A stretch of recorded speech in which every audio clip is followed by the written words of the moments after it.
Bonjour, donc j'ai commencé par être fleuriste, ensuite j'ai travaillé en maraîchage et horticulture, puis en bûcheronnage et en élagage avec une formation de grimpeur élagueur, et puis ensuite le bûcheronnage mécanisé avec une formation de conducteur d'engins forestiers et d'abatteuse.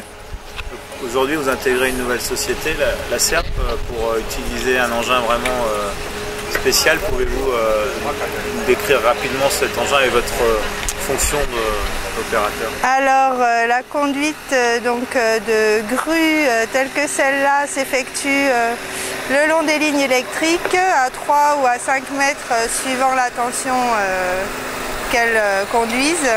Et c'est un bras qui mesure 25 mètres de hauteur et qui permet en fait de faciliter le travail des élagueurs.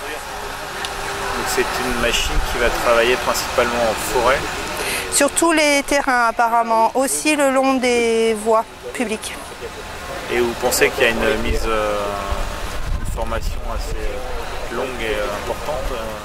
Alors c'est une formation qui sera faite par l'entreprise et par d'autres conducteurs parce qu'il n'y a pas de formation spécifique à cet engin-là. C'est-à-dire qu'il faut avoir un K16 pour conduire les grues, mais ensuite c'est pas spécifique à cette machine-là. Quelles sont à votre avis les difficultés pour bien appréhender ces travaux? Je pense que de toute manière, quelles que soient les machines forestières, c'est de la pratique. Parce qu'il faut intégrer et connaître complètement par cœur les commandes de manière à ce que les doigts jouent comme sur un piano et acquièrent un certain rythme de travail. Et ensuite, on peut se laisser aller à penser, à regarder, à anticiper l'angle de coupe, la future chute de la branche. Par rapport à la proximité des lignes électriques et tout ça? Alors là, il va falloir rester calme.